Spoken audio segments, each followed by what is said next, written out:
ബീർബഹൂട്ടി എന്ന് പറയുന്ന ചാപ്റ്ററിന്റെ കുറച്ച് ഭാഗം പഠിച്ചു. എല്ലാവരും വായിച്ചു നോക്കാൻ ഞാൻ പറഞ്ഞിരുന്നു. വായിച്ചു നോക്കിയോ എല്ലാവരും? ശരി. അപ്പൊ നമുക്ക് കഴിഞ്ഞ ക്ലാസ്സിൽ എന്താണ് പഠിച്ചതെന്നൊന്ന് റിവേഴ്സ് ചെയ്യാം. ബീർബഹൂട്ടി ഏത് പ്രോക്തിയിൽ പെടുന്നതാണെന്നാണ് പറഞ്ഞത്? ഏൽ തന്നെ എഴുതിയിട്ടുണ്ട്, കഹാനി അല്ലേ? ബീർബഹൂട്ടി ഏത് പ്രോക്തിയിലാണ് പെടുന്നത്? കഹാനി. ശരി. ബീർബഹൂട്ടി നാമ കഹാനിക്കാർ കോൺ ഹെ? ബീർബഹൂട്ടി എഴുതിയ കഹാനികാർ, കഥാകാരന്റെ പേരെന്താണ്? പ്രഭാകർ അല്ലേ? ശരി. അപ്പൊ നമ്മളിതിൽ പറഞ്ഞ കാര്യം എന്ന് പറയുന്നത് രണ്ട് കുട്ടികളെ കുറിച്ചാണ്. ഈ കഥ രണ്ട് കുട്ടികളുടെ കഥയാണ്. ആദ്യത്തെ പാരഗ്രാഫിൽ ഈ കഥ നടക്കുന്ന ചുറ്റുപാടിലെ പ്രകൃതി വർണ്ണനയാണ് കൊടുത്തിരിക്കുന്നത്. അടുത്ത പാരഗ്രാഫിൽ പറയുന്നത് ആ രണ്ട് കുട്ടികളെ കുറിച്ചാണ്. ആരൊക്കെയാണ് ആ രണ്ട് കുട്ടികൾ? സാഹിൽ और ബേല. സാഹിൽ और ബേല ഇവിടെയാണ് ഒരുമിച്ച് പഠിക്കുന്ന രണ്ട് ഫ്രണ്ട്സ് ആണ് അല്ലേ? ശരി. അപ്പൊ അടുത്ത് പറഞ്ഞത് അവര് എന്തിനാണ് അവര് ഒരുമിച്ച് ഒരു വയലിൽ ദിവസവും രാവിലെ പോകാറുണ്ട്. സ്കൂളിൽ പോകുന്നതിനും പോകുന്നതിന് കുറച്ചു മുൻപേ വീട്ടിൽ നിന്ന് ഇറങ്ങിയിട്ട് അവർ എവിടെ പോകാറുണ്ട്? ഒരു വഴിയിലുള്ള വയലിൽ പോയി എന്താണ് അവർ ചെയ്യുന്നത്? ബീർബഹൂട്ടി എന്ന് പറയുന്ന മഴക്കാലത്ത് കാണപ്പെടുന്ന കുഞ്ഞു പ്രാണികളെ അവർ നോക്കാൻ ഭയങ്കര ഇഷ്ടമാണ് അല്ലേ? അപ്പൊ ഇതാണ് നമ്മൾ പഠിച്ചത്. അപ്പൊ ആ സമയത്ത് സ്കൂളിൽ ബെല്ലടിക്കുന്നുണ്ട്. അപ്പൊ പറയുന്നുണ്ട്, എന്തോന്നാണ് പറയുന്നത്? എനിക്ക് കടയിൽ നിന്നും മഷി വാങ്ങണം അല്ലെ? പേനയുടെ മഷി തീർന്നു പോയി, മഷി വാങ്ങണം. ഇത്രയും കാര്യം നമ്മൾ പറഞ്ഞു നിർത്തി. ശരി. അടുത്ത പേജ് എടുക്കുക. ഞാനൊന്ന് വായിച്ചു തരാം, ശ്രദ്ധിക്കുക. നിങ്ങളും കൂടെ എന്റെ കൂടെ ഒന്ന് വായിക്കണം കേട്ടോ. 1981 का साल राजस्थान में जयपुर के नजदीक सवारी गाड़ियों और मालगाड़ियों से सदा भरा फुलेरा जंक्शन। कस्बे के लगभग सूनी तंग गलियों में खामोश खड़े बिजली के खंभे, खंभों के बीच खींची तारों की कतारें। इन गलियों में जहां तहां दिखाई पड़ते मीठी खड़ियों बचाते फेरी वाली। एक अंधेरी सी गली में 6-7 गधों की खुरों की ढापों की आवाज़ें। उनके पीछे चलता एक बदन उखाड़े कुम्हार। इसी दृश्य के बीच से गुजरते हुए दो स्कूली बच्चे, बेला और साहिल। उन दिनों पेन में 5 पैसे में नीली स्याही भरी जाती थी। स्टेशनरी की दुकान वाले टॉपर से पेन में स्याही भरते थे. अब ये അടുത്ത് പറയുന്നത് സാഹിൽ और बेला कहाँ जाते हैं? ഇങ്ങോട്ട് അവർ പോയി. അവർ ആദ്യം പേനയിൽ മഷി നിറയ്ക്കാൻ വേണ്ടി പോയി അല്ലേ? ശരി. അടുത്ത് നോക്കിക്കോളൂ. 1981 का साल. 1981 ഏത് വർഷമാണെന്നറിയോ? 1981. 1981 ഏത് വർഷമാണ്? 1981. അപ്പോ ഈ കഥ നടക്കുന്നത് 1981 ആണ്. ഇനി എവിടെയാണ് നോക്കിയേ? राजस्थान में जयपुर के नजदीक सवारी गाड़ियों और माल गाड़ियों से सदा भरा फुलेरा जंक्शन. രാജസ്ഥാനിലെ ജയ്പൂരിനടുത്തുള്ള സവാരി ഗാഡിയോ എന്താണ്? യാത്രാവാഹനങ്ങളാലും മാൽ ഗാഡിയോ എന്താണ്? ചരക്ക് വാഹനങ്ങളാലും യാത്രാവാഹനങ്ങളാലും ചരക്ക് വാഹനങ്ങളാലും സദാഭര എപ്പോഴും നിറഞ്ഞിരിക്കുന്ന ഫുലേര ജംഗ്ഷൻ. ഫുലേര എന്ന് പറയുന്ന ജംഗ്ഷൻ. അപ്പൊ ഒന്നുകൂടെ പറയാം. 1981 ആണ്ട് രാജസ്ഥാനിലെ ജയ്പൂരിനടുത്തുള്ള എന്താണ്? യാത്രാവാഹനങ്ങൾ കൊണ്ടും മാൽ ഗാഡിയും എന്താണ്? ചരക്ക് വാഹനങ്ങൾ കൊണ്ടും സദാഭര എപ്പോഴും നിറഞ്ഞിരിക്കുന്ന ഫുലേര ജംഗ്ഷൻ. അതൊരു ജംഗ്ഷന്റെ പേരാണ് ഫുലേര എന്ന് പറയുന്ന ജംഗ്ഷൻ. അപ്പൊ നമ്മുടെ കഥ ഈ ഭാഗം നടക്കുന്നത് എവിടെയാണ്? ഫുലേര എന്ന് പറയുന്ന ജംഗ്ഷനിലാണ് കേട്ടോ. കസ്ബെ കി ലഗ്ഭഗ് സൂനി തങ് കില്ല. എന്താണ്? പ്രദേശത്തുള്ള ഏകദേശം ശൂന്യമായ ഇടുങ്ങിയ തെരുവ്. മനസ്സിലായോ? അപ്പൊ കസ്ബേക്ക് ലഗ്ഭഗ്, അപ്പൊ ആ ഫുലേര ജംഗ്ഷന്റെ അടുത്ത്, ഫുലേര ജംഗ്ഷനിൽ തന്നെ എന്താണ്? ഏകദേശം ശൂന്യമായ ഇടുങ്ങിയ തെരുവുകൾ. ഗലിയോ മേ ഖാമോശ് ഖഡേ ബിജലി കെ ഖംബെ. ആ തെരുവിൽ ഖാമോശ് ഖഡേ, ഖാമോശ് എന്ന് വെച്ചാൽ അറിയാമോ? സൈലന്റ്. ഖാമോശ് എന്ന് വെച്ചാൽ നിശബ്ദമായി. അപ്പോൾ നിശബ്ദമായി നിൽക്കുന്ന ബിജലി കെ ഖംബെ. ബിജലി കെ ഖംബെ എന്ന് വെച്ചാൽ ഇലക്ട്രിക് പോസ്റ്റ്. അത് മനസ്സിലായോ? അപ്പോൾ ആ തെരുവിന്റെ ഓരോ കാര്യങ്ങൾ, ആ ഒരു തെരുവിലുള്ള കാര്യങ്ങളെ കുറിച്ച് പറയാണ് കേട്ടോ. അപ്പോ ഈ തെരുവില് സൈലന്റ് ആയി നിൽക്കുന്ന എന്താണ്? ഇലക്ട്രിക് പോസ്റ്റുകൾ കാണാം. ഖംബോ കി ബീച്ച് ഖീഞ്ചി താരോ കി കതാരെ. അപ്പൊ ഇലക്ട്രിക് പോസ്റ്റുകൾക്കിടയില് വലിച്ചു കെട്ടിയിരിക്കുന്നത് എന്താണ്? Electric lines. അപ്പോ ഖംബ, ഈ ഇലക്ട്രിക് പോസ്റ്റുകളുടെ ഇടയില് പരസ്പരം ഖീഞ്ചിയും വലിച്ചു കെട്ടിയിരിക്കുന്നത് എന്താണ്? താരോങ്കി ഖംബെ, താരോങ്കി കതാരെ. എന്താണ്? ഇലക്ട്രിക് ലൈനുകളുടെ കതാരെ എന്ന് പറഞ്ഞാൽ നിരകൾ എന്നാണ് കേട്ടോ. അപ്പൊ ഇലക്ട്രിക് ലൈനുകളുടെ നിരകൾ ഈ തൂണുകൾക്കിടയിൽ, ഖംബ എന്ന് പറഞ്ഞാൽ ഇവിടെ ഉദ്ദേശിക്കുന്നത് ഇലക്ട്രിക് പോസ്റ്റ് എന്നാണ് കേട്ടോ. അപ്പൊ ഇലക്ട്രിക് പോസ്റ്റുകൾക്കിടയിൽ വലിച്ചു കെട്ടിയിരിക്കുന്നത് എന്താണ്? Electric lines. इन गलियों में जहां तहां दिखाई पड़ते मिट्टी खंडियां बचाते भेरी वाले. ഈ തെരുവിൽ ജഹാം തഹാം, അവിടെ ഇവിടങ്ങളായിട്ട് കാണാൻ പറ്റുന്നുണ്ട്. ദിഖായി പട്ടെ, കാണാൻ സാധിക്കുന്നുണ്ട്. ആരെയാണ് കാണാൻ സാധിക്കുന്നത്? മിട്ടി ഖണ്ടിയാം ബജാത്തെ ഭേരി വാലെ, മധുരമായ മണി മുഴക്കുന്ന ഭേരി വാലെ, വ്യാപാരികൾ. മനസ്സിലായോ? നല്ല മധുരമായ വെച്ചാല് നല്ല കേൾക്കാൻ നല്ല ഇമ്പമുള്ള ശബ്ദത്തില് മണി മുഴക്കുന്ന വ്യാപാരികള് ഐസ്ക്രീം വിൽക്കുന്നതായിരിക്കും, അല്ലെങ്കിൽ വല്ല കളിപ്പാട്ടം വിൽക്കുന്ന ആളുകളായിരിക്കും. അങ്ങനെ ഓരോ സാധനങ്ങൾ വിൽക്കുന്ന ആളുകള് എന്താണ്? ഇങ്ങനെ ബെല്ലടിച്ചടിച്ച് വരുന്ന ഒരു കാഴ്ചയും കാണുന്നുണ്ട്. एक अंधेरी सी गली में जब सात गधों की खुरों की ठापों की आवाज़ें. ഒരു ഇരുണ്ട ഒരു തെരുവിൽ, ഈ ഫുലേര ജംഗ്ഷന്റെ ഓരോ സ്ഥലത്തെ കാര്യങ്ങളാണ് പറയുന്നത്, ഓരോ ഭാഗത്തുള്ള കാര്യങ്ങളാണ് പറയുന്നത് അല്ലെ. അപ്പോ ഒരു ഇരുണ്ട തെരുവില് എന്ത് കാണാൻ പറ്റും? അടുത്ത് ഒരു 6-7 കുതിരകളുടെ കുളമ്പടി ശബ്ദവും കേൾക്കാം. അടുത്ത് ഉൻകെ പീछे चलता एक बदन उखाड़े कुम्हार. അവരുടെ പിറകിലൂടെ നടന്നു പോകുന്നു ഒരു ബദൻ ഉഖാഡെ കുംഹാർ.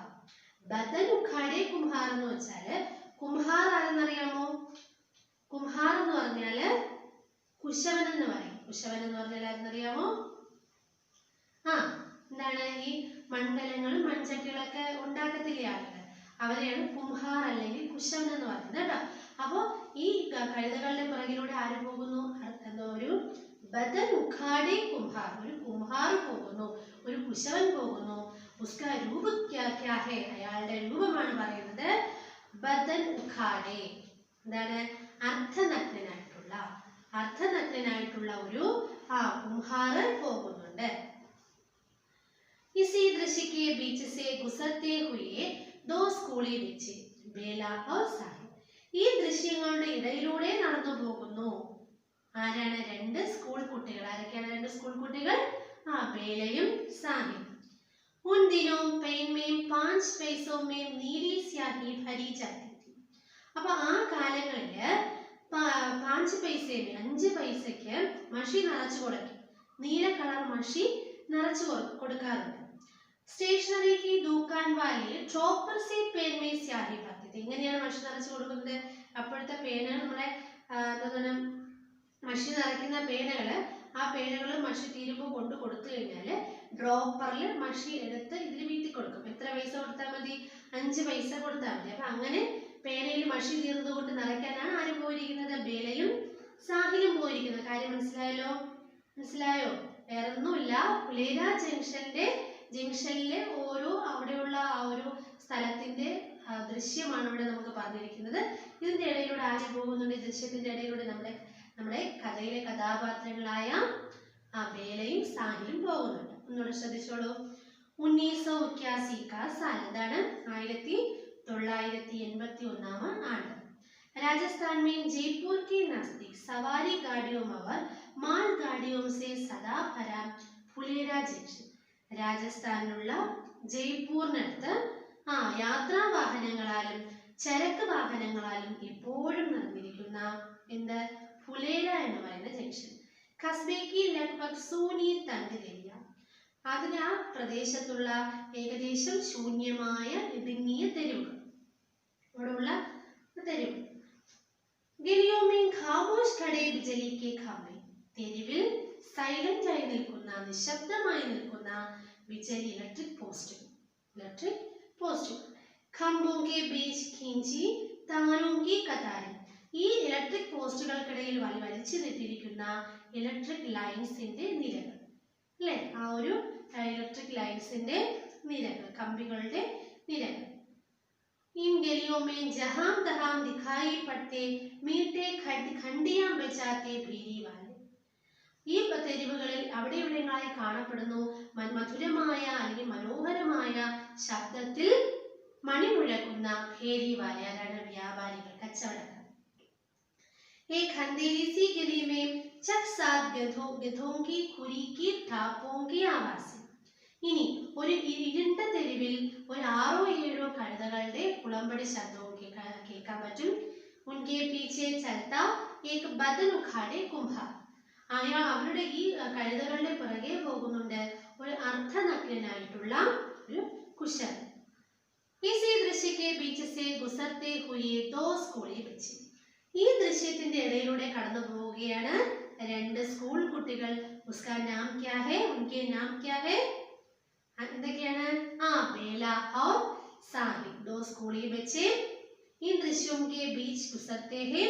उनके नाम है बेला और साहिब. उन दिनों पेड़ में 5 पैसे में नीली स्याही भरी जाती थी. ആ ദിനങ്ങളിൽ പേനയിൽ 5 പൈസയ്ക്ക് എന്ത് നിറച്ചു കൊടുക്കാറുണ്ട്?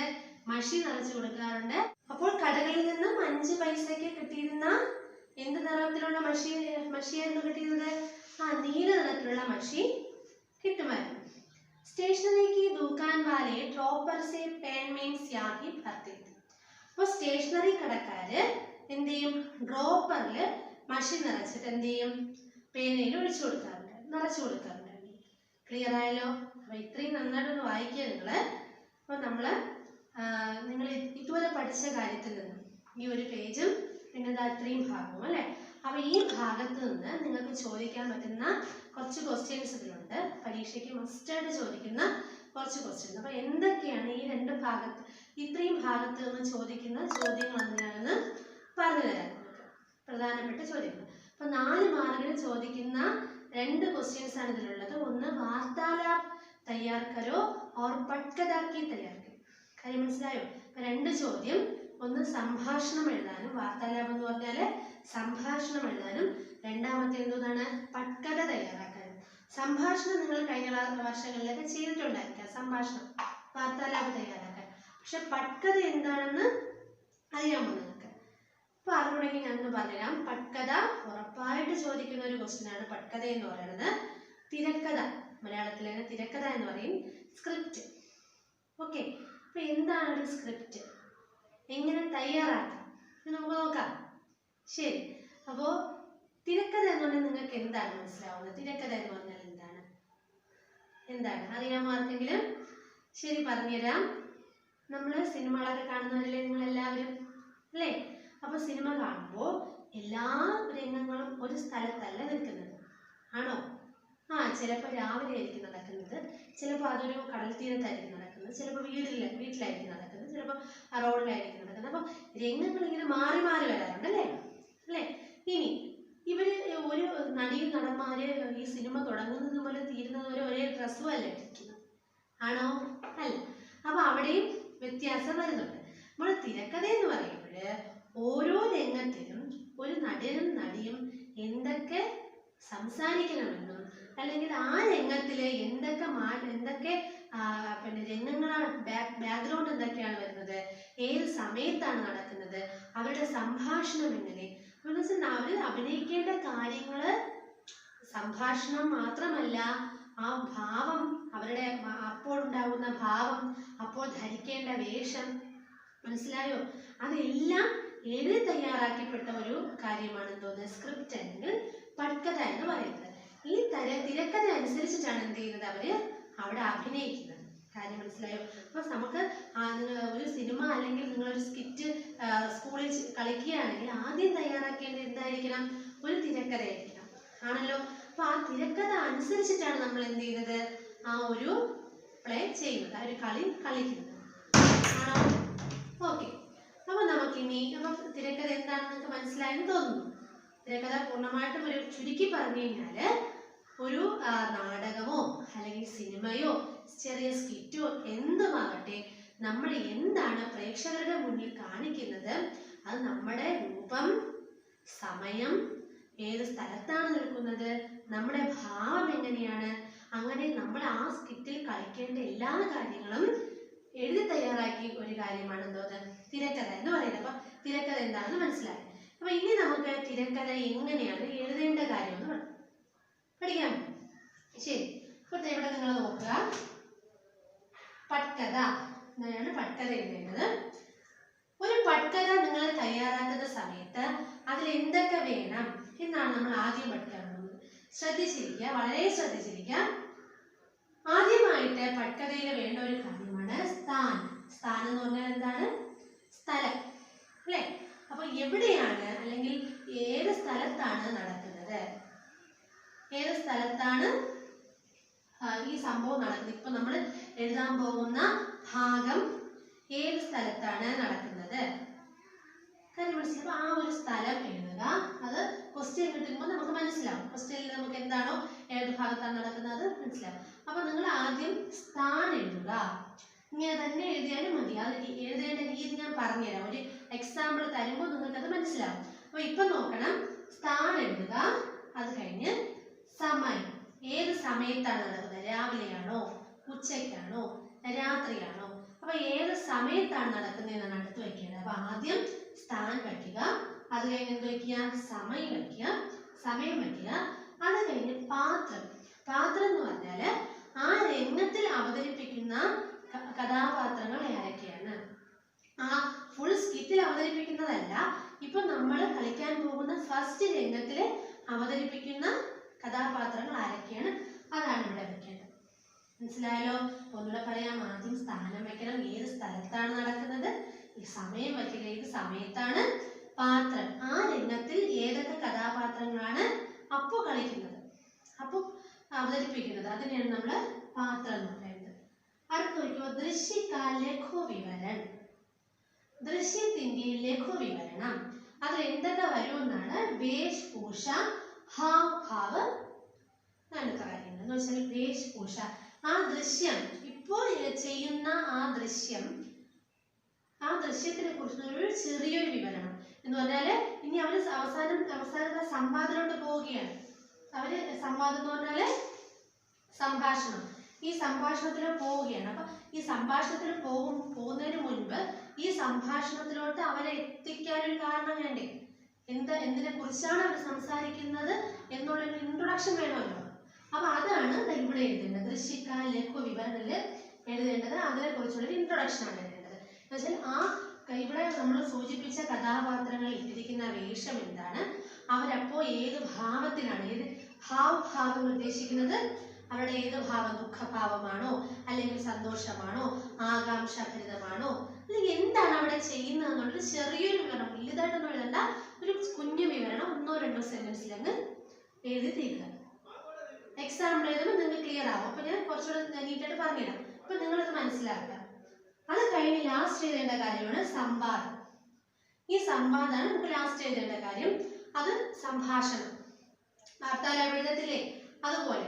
പക്ഷെ ഈ സംഭാഷണത്തിന് പ്രത്യേകതയുണ്ട്. സ്വാഭാവിക അവർ പാത്രാനുകൂല ഹോനാ ചാഹിയെ. സ്വാഭാവികം എന്ന് പറയുന്നത്, ഇപ്പൊ ഇവിടെ നമ്മൾ എക്സാമ്പിൾ പറയുകയാണെങ്കിൽ സാഹിലും ബേലയും തമ്മിലുള്ള ആ സംഭാഷണത്തിനാണ് നമ്മൾ പട്കഥയായിട്ട് തയ്യാറാക്കാൻ പോകുന്നത്. ഫസ്റ്റ് നമ്മൾ പഠിച്ചില്ലേ കുറച്ച് സംഭാഷണം, ആ പേനയില് മഷി നിറയ്ക്കണമെന്ന് പറയുന്ന കാര്യം. അപ്പൊ അതാണെങ്കിൽ നമ്മൾ നോക്കുക, അത് 2 കൊച്ചു കുട്ടികളാണല്ലേ, 11 വയസ്സ് 10-11 വയസ്സുള്ള 2 കൊച്ചു കുട്ടികൾ. അപ്പൊ അവർ സംസാരിക്കുന്ന കാര്യങ്ങൾ വളരെ സ്വാഭാവികമായിട്ട് മാത്രമേ അവിടെ എഴുതാൻ പാടുള്ളൂ. സ്വാഭാവികം എന്ന് പറഞ്ഞാൽ ഉദ്ദേശിക്കുന്നത് ഇപ്പോൾ ഒരു നാടകമാണ് എന്നും പറഞ്ഞിട്ട് വലിയ നാടകീയമായിട്ടൊന്നും സംഭാഷണം വരരുത്. ഇങ്ങനെ നമ്മൾ സാധാരണ സംസാരിക്കുന്നത് പോലെ നമ്മൾ എങ്ങനെയാണോ സാധാരണ രണ്ട് ഫ്രണ്ട്സുകൾ തമ്മിൽ എങ്ങനെ സംസാരിക്കുന്നു ആ ഒരു രീതിയിൽ മാത്രമേ അവിടെ സംഭാഷണം വരാനായിട്ട് പാടുള്ളൂ. അതുപോലെ തന്നെ പാത്രാനുകൂലമായിരിക്കണം. കൊച്ചുകുട്ടികളാണ്, അപ്പൊ ആ കൊച്ചുകുട്ടികളുടെ സംഭാഷണം വലിയവരെ പോലെയൊന്നും ആവാനായിട്ട് പാടില്ല. കാര്യം മനസ്സിലായോ? അപ്പൊ ഇത്രയുമാണ് നമ്മൾ പട്കഥയിലെ വേണ്ടുന്ന കാര്യങ്ങൾ എന്ന് പറയുന്നത്. ക്ലിയർ ആയോ? ഒന്നുകൂടെ പറഞ്ഞുതരാം. എന്തൊക്കെയാണ്? സ്ഥാൻ, സമയ്, പാത്രം. ഏത് സ്ഥലത്താണ് നടക്കുന്നത്, ഏത് സമയത്താണ് നടക്കുന്നത്, കഥാപാത്രങ്ങൾ ആരൊക്കെയാണ്, പിന്നെ എന്തൊക്കെയാണ്, ആദ്യം ദൃശ്യത്തിനെ കുറിച്ചുള്ള ചെറിയൊരു വിവരണം വേണം. ആ വിവരണത്തിൽ അവരുടെ വേഷം, പിന്നെ അവരുടെ ഭാവങ്ങൾ, അവരുടെ ആ ഒരു സംഭാഷണത്തിന് പോകുന്നതിന് മുൻപുള്ള ആ ഒരു ചെറിയ ഇൻട്രൊഡക്ഷൻ അവിടെ വേണം. പിന്നെ സംഭവം, അവരുടെ സംഭാഷണം അത് സ്വാഭാവികമായി നമ്മൾ എങ്ങനെയാണോ സാധാരണ രീതിയിൽ സംസാരിക്കുന്നത് എന്നുള്ള രീതിയിൽ മാത്രമേ ആവാൻ. അപ്പൊ ഇത്രയുമാണ് ഒരു പട്കഥ തയ്യാറാക്കുന്ന കാര്യം. അപ്പോൾ പട്കഥ എഴുതേണ്ട രീതി മനസ്സിലായല്ലോ. അപ്പൊ നമുക്കൊരു പട്കഥ എഴുതാം അല്ലേ? ശരി, ഒന്ന് നോക്കിക്കോളൂ. वीर बहुटियों को खोजते समय की പട്കഥ തയ്യാർ കरो. ഇവര് നമ്മൾ പഠിച്ച ആ ഒരു ഭാഗത്തിനകത്തുനിന്നുള്ള കാര്യമാണ്. ആ പഠിച്ച ഭാഗത്തിലൊരു കോൺവെർസേഷനിലെ ഈ ഒരു ഭാഗത്തിലുള്ള പട്കഥയാണ് അവിടെ ചോദിച്ചിരിക്കുന്നത്. സാഹിലും ബേലയും ബീർ ബഹൂട്ടികളെ തെരയുന്ന സമയത്തുള്ള പട്കഥ എഴുതാനാണ് പറഞ്ഞിരിക്കുന്നത്. അപ്പൊ അതെങ്ങനെ എഴുതാമെന്ന് നോക്കാം. ശ്രദ്ധിച്ചിരിക്കുക. അപ്പൊ ആദ്യം ദൃശ്യം ഏക്. ഏത് ഒരു സീനാണ് നമ്മൾ എഴുതുന്നത്, എന്നാലും ആ ദൃശ്യം ഏക് കൊടുക്കാം. ഇവിടെ എഴുതിയില്ലെങ്കിൽ കുഴപ്പമില്ല. അടുത്ത് നോക്കിക്കോളൂ. സ്ഥാൻ. സ്ഥാൻ വയ്ക്കാൻ നേരത്തെ പഠിപ്പിച്ചിരുന്നു. ഇവിടുത്തെ സ്ഥാൻ നോക്കിയേ. സ്ഥാൻ സ്കൂൾ കെ രാസ്തേ, സ്കൂളിലോട്ടുള്ള വഴി. ഇങ്ങനെയാണ് സ്ഥാനം വയ്ക്കേണ്ടത്. നമ്മൾ എവിടെയാണോ ഈ സംഭവം നടക്കുന്നത്, നമ്മൾ സ്ക്രീനിൽ കാണുന്ന സമയത്ത് എവിടെയാണോ സംഭവം നടക്കുന്നത് ആ സ്ഥലമാണ് വയ്ക്കേണ്ടത്. അല്ലാതെ നമ്മളിപ്പോൾ രാജസ്ഥാനെന്നോ ജയ്പൂറെന്നോ അങ്ങനെയൊന്നും അല്ല വയ്ക്കേണ്ടത്. പ്രോപ്പറായിട്ട് എവിടെയാണോ സംഭവം നടക്കുന്നത്, ആ രംഗം നടക്കുന്ന കൃത്യമായിട്ടുള്ള സ്ഥലമാണ് അവിടെ വയ്ക്കേണ്ടത്. അപ്പൊ ഇവിടെ ഏത് വയ്ക്കാം? സ്ഥാൻ സ്കൂൾ കെ രാസ്തേ. ഓക്കെ. അടുത്ത സമയം. സമയം ഞാൻ വെച്ചിരിക്കുന്നത് സവേരെ 8:30 ബജെ, രാവിലെ 8:30 മണിക്ക്. 9 മണിക്കാണ് സ്കൂൾ. അപ്പൊ അതിന് മുൻപുള്ള സമയത്ത് അവർ ഇറങ്ങി എന്ന് പറയുന്നുണ്ടല്ലോ. അതുകൊണ്ട് ഒരു ഏകദേശ സമയം വച്ചതേ ഉള്ളൂ. നിങ്ങൾക്ക് അത് മാറ്റം വരുത്തണമെങ്കിൽ മാറ്റം വരുത്താം. കാരണം പാഠഭാഗത്ത് കൃത്യസമയം പറഞ്ഞിട്ടില്ലല്ലോ. അതുകൊണ്ട് നമ്മുടെ ഇഷ്ടത്തിന് സമയം വയ്ക്കാം. ശരി, ഞാനിപ്പോൾ സവേരെ 8:30 മണിക്കെന്ന് വെച്ചിട്ടുണ്ട്. അടുത്ത് നോക്കിക്കോളെ. പാത്രം. लगभग 11 साल के बच्चे साहिल और बेला. ഏകദേശം 11 വയസ്സുള്ള രണ്ട് കുട്ടികൾ ആരൊക്കെയാണ്? സാഹിലും ബേലയും. ഇത്രയും മനസ്സിലായല്ലോ. അടുത്ത് നോക്കിയോ. നമ്മള് അടുത്ത് അപ്പൊ 3 കാര്യമായി. സ്ഥാനായി, സമയായി, പാത്രായി. ഇനി നമുക്ക് അടുത്ത് വരേണ്ടത് എന്താണ്? ദൃശ്യക ലഘു വിവരൺ ആണല്ലോ. ആ ദൃശ്യത്തിനെ കുറിച്ചുള്ള ചെറിയ ഒരു വിവരണമാണ് അവിടെ പറയേണ്ടത്. നോക്കിക്കോളൂ. സാഹിൽ और बेला स्कूल की वर्दी पहनते हैं. അപ്പോൾ നമ്മുടെ കഥാപാത്രങ്ങളായ സാഹിലും ബേലയും ഏത് വേഷമാണ് ധരിച്ചിരിക്കുന്നത്? സ്കൂൾ കി വർദി എന്ന് വെച്ചാൽ നിങ്ങളുടെ ടെക്സ്റ്റിൽ തന്നെ ഉണ്ട്. സ്കൂൾ യൂണിഫോം ആണ് ധരിച്ചിരിക്കുന്നത്. കന്തോംബർ ബസ്തേഹിം, അവരുടെ തോളിൽ എന്തുണ്ട്? ബാഗ് ഉണ്ട്. ബാരിഷ് की गंध भरी पूरी जमीन पर बैठकर बीर बहुटियों को खोजते हैं. അപ്പോൾ മഴയുടെ ഗന്ധം നിറഞ്ഞ മണ്ണിൽ ഇരുന്നു കൊണ്ട് അവർ എന്ത് ചെയ്യുകയാണ്? ബീർ ബഹൂട്ടികളെ തിരയുകയാണ്. ഇത് ഇപ്പൊ എഴുതിയ ഭാഗം നിങ്ങളുടെ ടെക്സ്റ്റിലുള്ള കാര്യമാണ്. ആ രണ്ടാമത്തെ പാരഗ്രാഫിന്റെ ലാസ്റ്റ് ഭാഗമാണ് ഇവിടെ എഴുതിയിരിക്കുന്നത്. മനസ്സിലായോ? നിങ്ങൾക്ക് പട്കഥ എഴുതാൻ വളരെ വളരെ ഈസിയാണ്. കാരണം നിങ്ങൾക്ക് തന്നിരിക്കുന്ന പാസേജിൽ തന്നെ എന്ത് കാണും?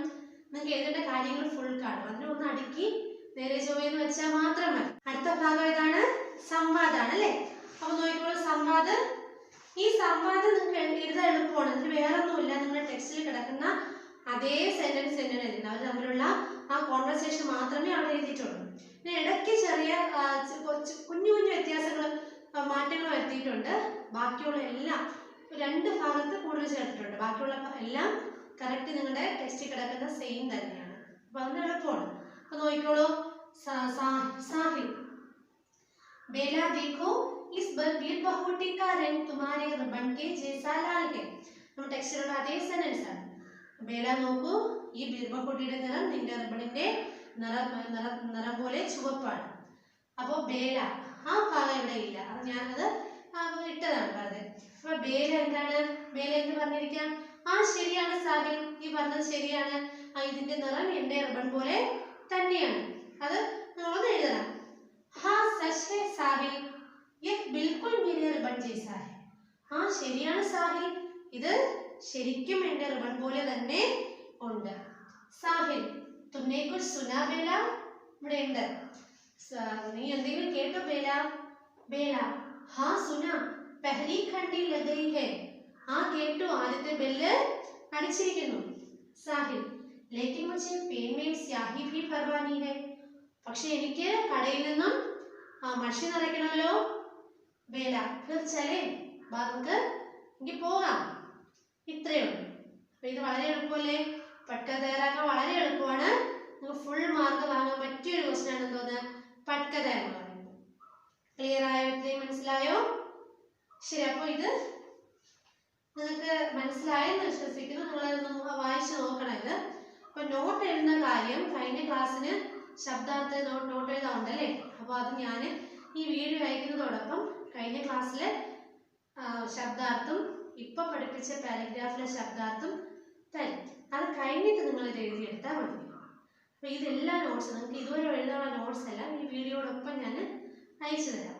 അപ്പൊ അത് നിങ്ങൾ കറക്റ്റായിട്ട് എഴുതിയെടുത്താൽ മതി. അപ്പോൾ ഇത് നിങ്ങൾ ചെയ്യേണ്ടത് ഇതുപോലെ ഒരു ഭാഗം വേറെ ഏതെങ്കിലും ഒരു ഭാഗം എടുത്തിട്ട് ഒന്ന് എഴുതി നോക്കാൻ ശ്രമിക്കുക കേട്ടോ. ഏതെങ്കിലും രണ്ട് സംഭാഷണം നോക്കിയിട്ട് എഴുതി നോക്കിയിട്ട് നിങ്ങൾ ആദ്യം ചെയ്യേണ്ടത് ഇത് നന്നായിട്ട് പഠിക്കുക. ഇത് കാണാതെ പഠിക്കേണ്ട. ഒരു പട്കഥയും ഒരു പ്രോക്തിയും ഒന്നും കാണാതെ പഠിച്ചിട്ട് കാര്യമില്ല. കാരണം എന്താണ്, ആ ക്വസ്റ്റ്യൻ നമുക്ക് പരീക്ഷയ്ക്ക് വരണമെന്നില്ല. എങ്ങനെയാണ് എഴുതേണ്ടത്, ആ മെത്തേഡ്, ആ ഒരു പ്രൊസീജിയർ മാത്രം നിങ്ങൾ കാണാതെ പഠിച്ചാൽ മതി. പട്കഥ എഴുതേണ്ട രീതി അത് ഞാൻ ആദ്യം പറഞ്ഞു തന്ന കാര്യം, അതും ഞാൻ നോട്ടായിട്ട് തരാം കേട്ടോ. അപ്പൊ ഇത് നന്നായിട്ട് പഠിക്കുക. ഒരു ക്വസ്റ്റ്യൻ മസ്റ്റ് ആയിട്ടുള്ള ഒരു ക്വസ്റ്റ്യൻ ആണ് പട്കഥ. നന്നായിട്ട് പഠിക്കുക. അപ്പം ഇത് എഴുതിയതിന് ശേഷം അടുത്ത ക്ലാസ്സിൽ ഞാൻ വേറൊരു ഭാഗം നിങ്ങളെ കൊണ്ട് സ്വന്തമായിട്ട് എഴുതിപ്പിക്കും. അപ്പൊ അത് നന്നായിട്ട് ഇപ്പൊ ഇത് പഠിച്ചാൽ മാത്രമേ അത് എഴുതാൻ പറ്റുള്ളൂ. അപ്പോൾ നമ്മൾ ഈ ചാപ്റ്ററിൽ ഇത്രയും ഭാഗം പഠിച്ചതിലുള്ള 2 ക്വസ്റ്റ്യൻ നിങ്ങൾ പഠിക്കേണ്ട കാര്യമാണ്. ഏതൊക്കെയാണ്? ഒന്ന് ഇപ്പൊ പഠിച്ച പട്കഥയും ഒന്ന് വാർത്താലാപം. ഈ പട്കഥ പഠിച്ചു കഴിഞ്ഞാൽ പിന്നെ വാർത്താലാപം എഴുതാൻ വലിയ പ്രശ്നമില്ലല്ലോ അല്ലേ. കുറച്ച് കാര്യങ്ങൾ നിങ്ങൾ സ്വന്തമായിട്ട് എഴുതേണ്ടി വരും കേട്ടോ. ബാക്കി ഒഴിച്ചു കഴിഞ്ഞാൽ ഈ പട്കഥ വളരെ എളുപ്പമാണ്. ഈ പട്കഥ എഴുതേണ്ട ആ ഒരു പ്രൊസീജിയർ നിങ്ങൾ എന്തായാലും നന്നായിട്ട് പഠിക്കുക. അപ്പോൾ നമ്മുടെ ഇന്നത്തെ ക്ലാസ് ഞാൻ ഇവിടെ നിർത്തുകയാണ്. എല്ലാവരും പഠിക്കാം. Okay, thank you.